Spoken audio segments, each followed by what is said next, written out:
Assuming that you are not a fan of anime, or you have been living in a cave far from internet, you might not have heard of this anime. Otherwise, there is no way you don't know about it, because the first season was such a hit. Let me start from beginning. The anime follows the romantic one-upmanship of Shuchian Academy's president, Miyuki Shirogane, and vice president, Kaguya-sama, as they try to make the other person confess their love to them. Yes, they both like each other, but they believe that they are above confessing. Instead, they'll force the other to say it. Convoluted? Yes. Utterly hilarious. Absolutely. The very first episode. The anime opens with this ridiculous notion that love is war. As if they haven't stressed that enough in title. Anyway, it says the first to confess will be the submissive one. So the two characters have convinced themselves that the other person should make the first move. Even though they both stupidly like each other, they are too prideful to do something about it. Instead, they want to poke the other with a stick and hope they get the hint. I believe the first scene of the show established the main gist of the anime. It opens with the two characters, a brief intro of their motivations, and 6 months passing by. Yeah, there was a time skip that doesn't really feel relevant. Or is it? Anyways, it is followed by their first game of mental chess. The secretary of the student council has movie tickets. She wants to give them away, and the two scrambles to make the other ask them first. Chaos theory throws the entire mental chess game awry, and both of them ends up losing. This is basically the flow of the anime.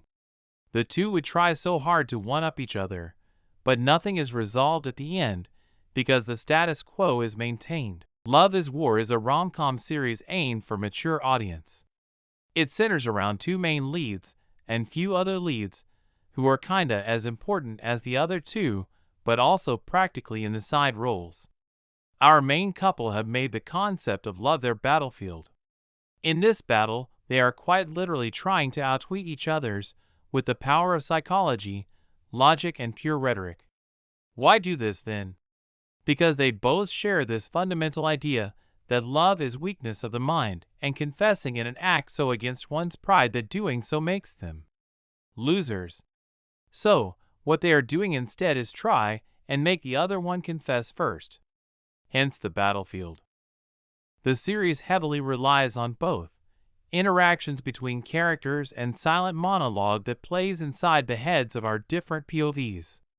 The catch being how different the characters are inside their own head and how they appear to others in real life. They have lots of personality and can show different sides of it. Perhaps my favorite part of all of it are the war planning, and also how overly dramatic Kaguya often is. To say few words about the other cast members, Fujiwara is criminally cute and the rest are pretty much weirdos. Character design is really impressive. Akasaka has this surreal visual style for the manga. He tells his story with a lot of facial expressions, so the panels are loaded with close-up shots of the characters' many emotions. Since the storytelling is also done through a narrator, a monologue and dialogue, the panels constantly shift from slow to manic to normal in an outrageous pace. The way he designed the characters is pretty cool though. Kaguya's design is typical at first glance, but it can become intense and soft depending on the narrative. The same goes for the student council president, who often has a serious face, but can goof it up easily. The biggest character design change is the secretary, who has a bigger head in the manga. Actually, the characters have bigger heads in the original source, but the secretary's design seemed to be completely overhauled. I like both versions, to be honest. The uniform design is simple as well, but Akasaka's design was always meant to be simple. It's in how he bends and add noise to the design that makes them compelling. My only complaint is that animation is inconsistent. There are awesome moments, like the ED of episode 3 where the secretary just goes all out mo. But there are also dull moments where the details of the characters look low quality. A1 Pictures has a habit of giving its full effort in a show they truly believe in, and those shows often have low quality episodes. The fact that this anime has lackluster visuals is an indictment on how the studio valued its overall appeal.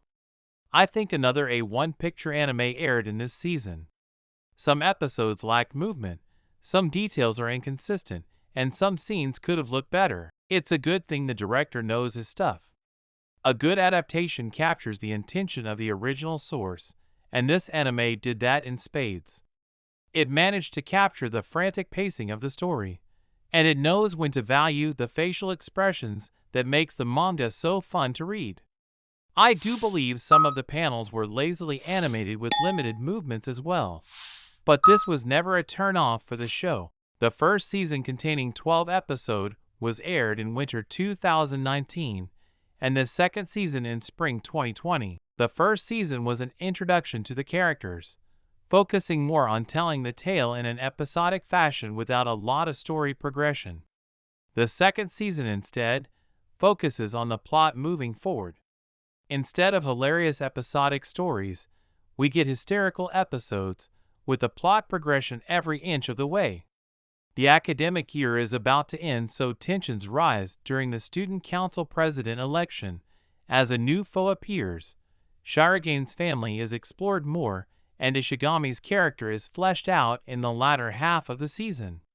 The anime is not about just making you laugh now. It's about trying to make you cry before having you burst out laughing, rolling on your couch. Overall, the anime thrives on multiple rewatch, so go do that. It is too smart for its own good, and the lack of mental chess to make the other person confess might be the biggest deal breaker. As it is though, the show did a solid job of giving us a club anime.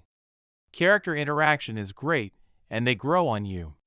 This anime is not hard to like, but it does leave you wanting more. For the subtext alone though, I do recommend it. Thank you for subscribing to the channel and liking the video.